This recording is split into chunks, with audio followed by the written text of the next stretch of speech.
मामला जो हुआ इससे 3-4 दिन पहले लगातार तैयारी चल रही थी।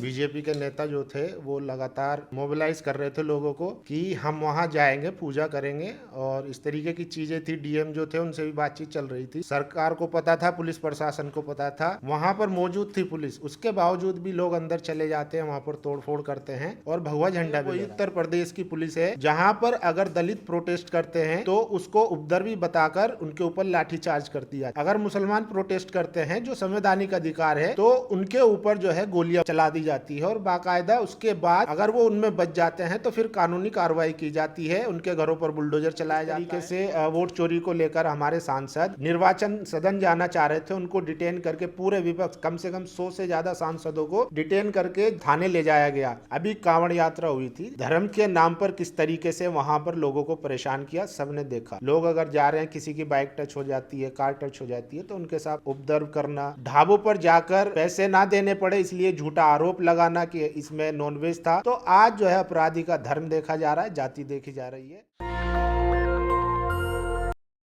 नमस्कार, मैं ज्योति यादव और आप देख रहे हैं हिंद समाचार। उत्तर प्रदेश के फतेहपुर में जिस प्रकार से मकबरे को न केवल तोड़ा गया है बल्कि वहां पर भगवा झंडा लहराने का भी काम किया गया। उत्तर प्रदेश की सरकार से विपक्ष के तमाम नेता सवाल कर रहे हैं। सांसद चंद्रशेखर आजाद ने तो यहां तक कह दिया कि प्रशासन की कहीं मिली भगत तो नहीं है।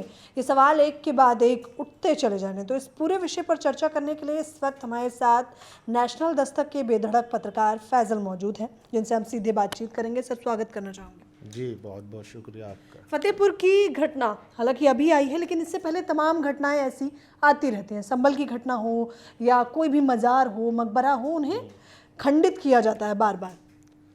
नहीं तो ये तो सरकार को बताना पड़ेगा कि किसके इशारे पर ये सब हो रहा है। ये मामला जो हुआ इससे 3-4 दिन पहले लगातार तैयारी चल रही थी। बीजेपी के नेता जो थे वो लगातार मोबिलाइज कर रहे थे लोगों को कि हम वहाँ जाएंगे, पूजा करेंगे और इस तरीके की चीज़ें थी। डीएम जो थे उनसे भी बातचीत चल रही थी। सरकार को पता था, पुलिस प्रशासन को पता था, वहाँ पर मौजूद थी पुलिस। उसके बावजूद भी लोग अंदर चले जाते हैं, वहाँ पर तोड़फोड़ करते हैं और भगवा झंडा भी लहराते हैं। तो इससे क्या पता चलता है कि जो सरकार है या प्रशासन है वो कहीं ना कहीं पक्षपाती है, क्योंकि ज़्यादातर इसमें जो नेता हैं बजरंग दल के और आरएसएस के लोग शामिल हैं। और जो मुख्य आरोपी है मुखलाल, जो बीजेपी के जिला अध्यक्ष है, और विक्रम सिंह जो बीजेपी के पूर्व एमएलए हैं, और इसके अलावा एक उनके ब्लॉक तिवारी अमित है, ब्लॉक प्रमुख अमित तिवारी हैं। तो ये लोग जो हैं प्रमुख लोग थे जो मोबिलाइज कर रहे थे भीड़ को।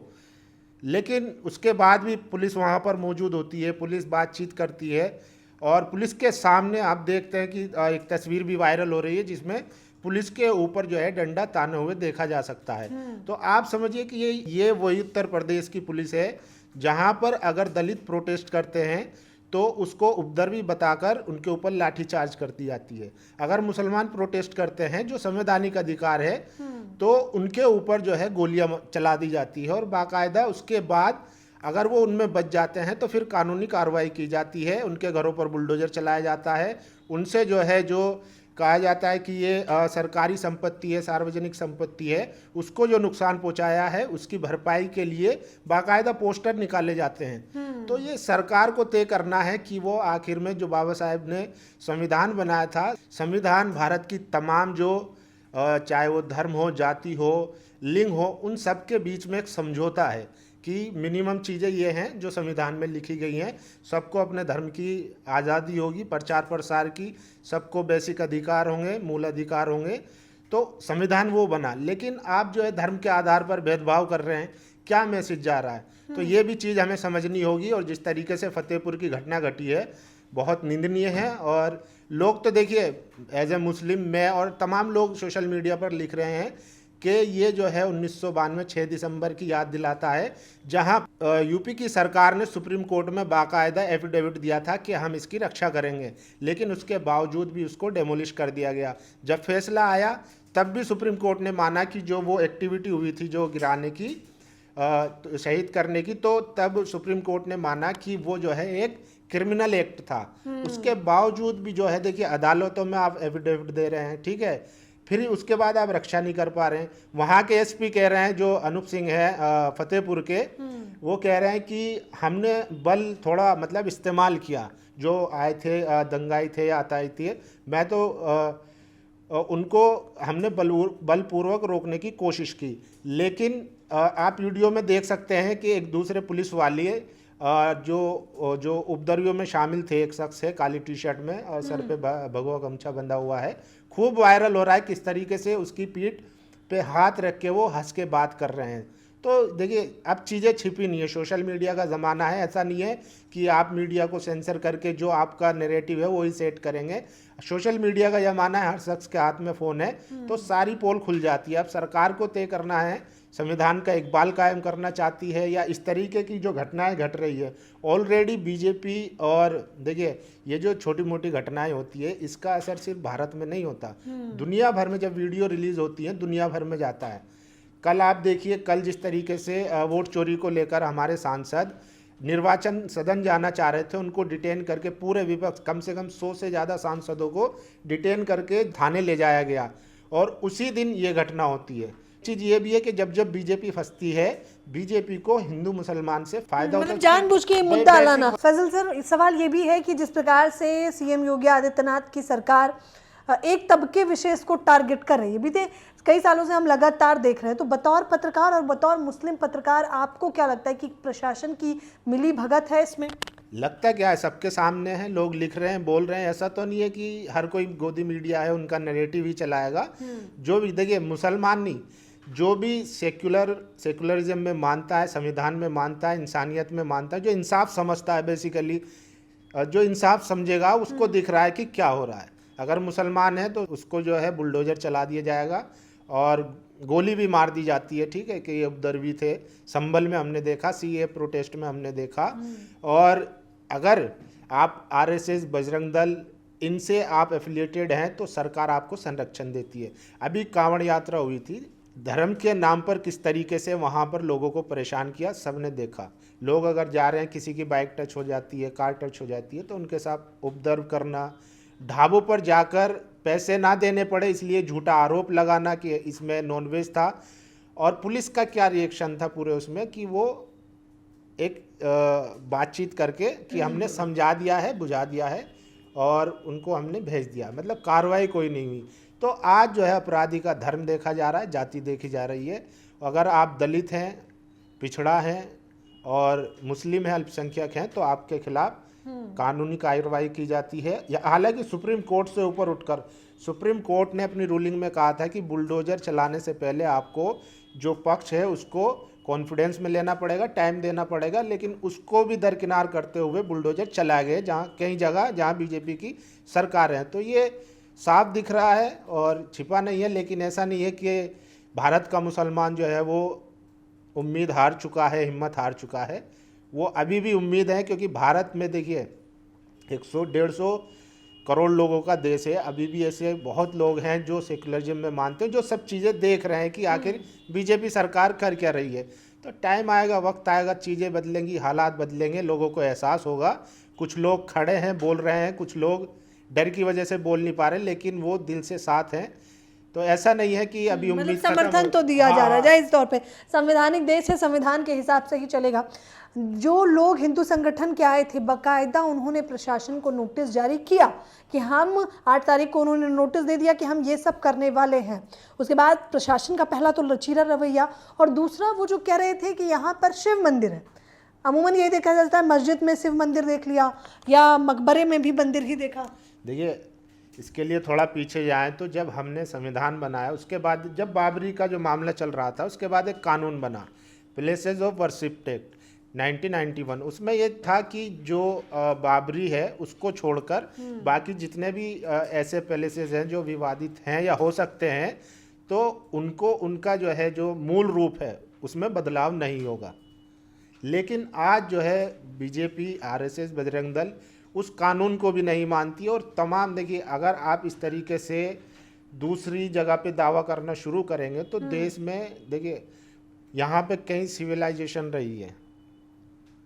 अब आप जो है बात करते हैं 800 साल पुरानी, अगर उससे पहले की बात करें, मौर्य जो डायनेस्टी थी, तब तो जैनियों का था यहाँ पे मूल निवासी थे। उसके बाद बौद्धम भारत, कहते हैं कि बौद्धम भारत से शुरू हुआ, यहीं से फैला, तो उनके जो बौद्ध मठ थे वो भी निकलेंगे अगर आप इस तरीके से जाएंगे। लेकिन देखिए, भारत का हर नागरिक मानता है संविधान को, लेकिन सिर्फ बीजेपी आरएसएस को छोड़ के जो नहीं मानता। खुला कानून बना हुआ है, आप कानून के खिलाफ जाके ऐसी हरकतें कर रहे हैं। सरकार में आप है, आपकी जिम्मेदारी है उनकी हिफाजत करना, लेकिन आप खुली छूट दे रहे हैं। आतताई आपके सामने जाकर घुस जाते हैं, आपको डराते हैं, धमकाते हैं। तो एक ये भी चीज़ है, और दूसरी ये है कि पुलिस प्रशासन में कुछ लोग ऐसे भी हैं जो आरएसएस की मानसिकता से आए हैं, जो चाहते हैं कि ऐसी चीज़ें हो, मतलब धर्म की राजनीति हो। और ये हर जगह है। अधिकारी सपोर्ट करते हैं बाकायदा, ये हर जगह है। अभी जो ये इंसिडेंट हुआ, इसमें एक आरोपी है पप्पू सिंह, वो समाजवादी के नेता थे, लेकिन अब वो हिंदूवादी हो गए।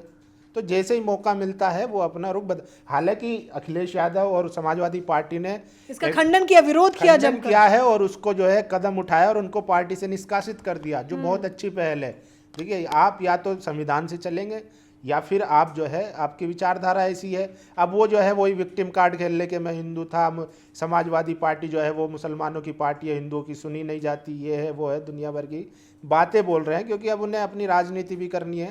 तो अभी हालांकि उनके ऊपर ना तो एफआईआर हुई है, जो 10 लोगों पे एफआईआर हुई है वो भी छोटे मोटे नेता हैं, और वो भी छोटी मोटी धाराओं में हुई है। उनको जल्दी आसानी से जमानत मिल जाएगी, हमने देखा है किस तरीके से जमानत मिलती है। जन्माष्टमी से ठीक पहले एसआईआर के मुद्दे, वोट चोरी के मुद्दे को भटकाने के लिए फतेहपुर की घटना जानबूझकर करना, और सबसे ज़्यादा चौंकाने वाला है, प्रशासन को अगर पहले पता था तो इतनी सारी संख्या में लोग चले जाते हैं, तोड़फोड़ भी कर देते हैं, अगर बत्ती धूप बत्ती भी लगा देते हैं, और ऐलान भी कर देते हैं। ऐलान भी कर देते हैं। और ये जो मामला है, इसमें मैं बता दूं, जहाँ पर ये मकबरा है, मकबरा दरअसल 10 बीघे 17 बिस्वे में है पूरी जो जगह है, ठीक है। और मकबरा जहाँ है वहाँ से कुछ दूरी पर मंदिर को बताया जा रहा है, वहाँ पर वो स्थित है।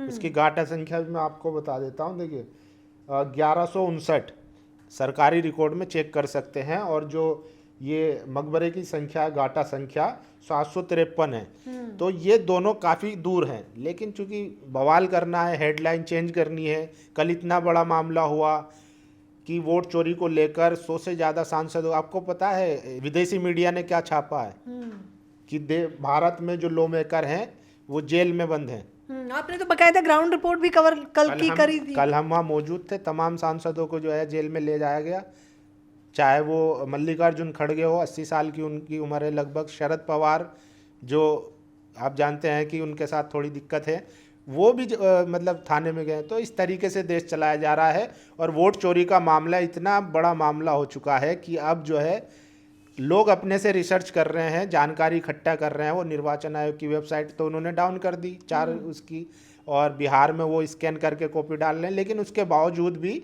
लोग कोशिश कर रहे हैं, डाटा निकाल रहे हैं।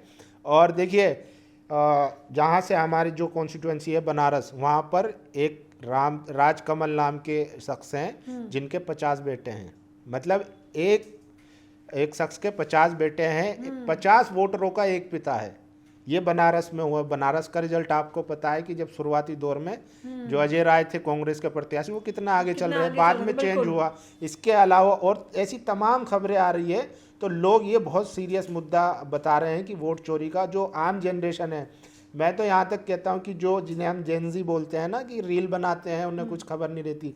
इंस्टाग्राम पे मैं देखता हूँ कि तमाम लोग सवाल पूछ रहे हैं कि हमारा वोट जा कहाँ रहा है। आप प्रधानमंत्री के इंस्टाग्राम की लेटेस्ट रील में जाके देखिए, वहाँ पे कमेंट कर रहे हैं कि वोट चोर, पीएम वोट चोर। तो लोग जागरूक हुए हैं, और बीजेपी के पास इसका कोई जवाब नहीं था, इसलिए भी इन्होंने ये करा। वरना क्या, एक बात बताइए, इसमें क्या वो बनता है, तुक बनता है कि 3-4 दिन से लगातार वहां पर मोबिलाइजेशन चल रहा था, ज्ञापन दिया जा रहा था। बीजेपी के जिला अध्यक्ष शामिल थे, पूर्व विधायक भी शामिल हैं। हाँ। और वो तो खुलेआम उस पे फोन पे वीडियो उनकी वायरल है, कह रहे हैं कि ये मुलायम की सरकार नहीं है, योगी की गोली चलवा के दिखाए, गोली चलवा के दिखाइए।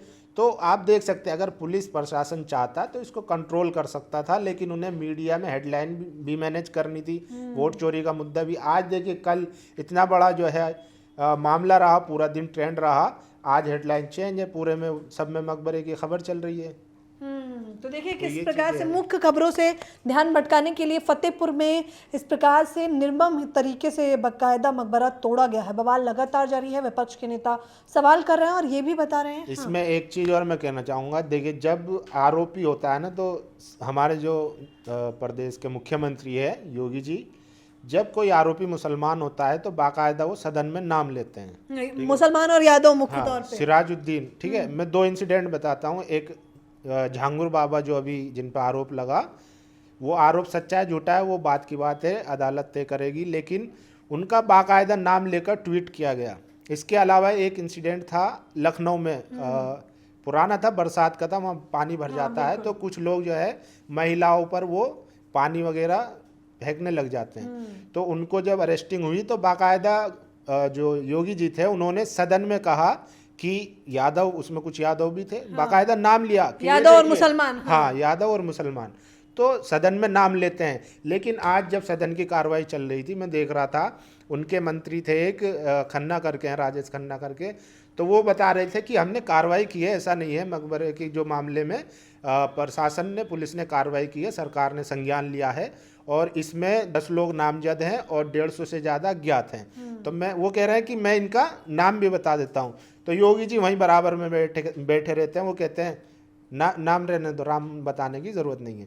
तो क्या वजह है कि योगी जी जो है अब नाम बताना नहीं चाह रहे। योगी जी ने कहा था कि एक समुदाय को लेकर, मुसलमानों के खासकर इनडायरेक्टली, कि ये लातों के भूत है, बिल्कुल लातों के भूत है, बातों से नहीं मानेंगे। तो अब योगी जी बताइए कौन से भूत हैं जो इस तरीके से दंगाई मानसिकता की दिखा रहे हैं और एक मकबरे पे, और वो मकबरा जो है वो तो राष्ट्रीय संपत्ति है, वो सरकार के अंडर में है, मतलब जो अधीन है, बल्कि जो सर्वे होता है भारत का, जो जिसमें पुरातत्व विभाग जो है उसके अधीन है। तो ये तो राष्ट्रीय संपत्ति है, उसको नुकसान पहुंचाना, उनसे रिकवर कीजिए, पोस्टर लगाइए। लेकिन देखने वाली बात है, अभी उनकी तलाशी जारी है, हालांकि वो सोशल मीडिया पर हर जगह वायरल है, मीडिया इंटरव्यू कर रही है, लेकिन यूपी पुलिस को अभी नहीं मिल रहे। तो देखना होगा। तो बताइए, सदन में मुख्य तौर पर खुद नाम के साथ साथ जाति बताने वाले मुख्यमंत्री योगी आदित्यनाथ जी, जब मकबरे की बात आती है, फतेहपुर की घटना आती है, तो मौन हो जाते हैं और कहते हैं कि जाति मत बताइए,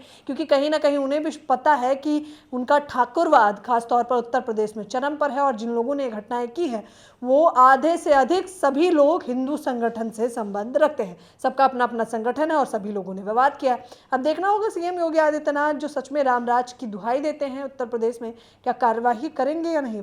नेशनल दस्तक की आपसे गुजारिश है कि अगर इसको बचाना चाहते हैं तो नेशनल दस्तक को सब्सक्राइब करने के लिए रेड कलर के सब्सक्राइब बटन को दबाएं, फिर बेल आइकन की घंटी दबाएं। नेशनल दस्तक को बचाने के लिए बहुत जरूरी है कि हर खबर को शेयर करें, लाइक करें, कमेंट जरूर करें।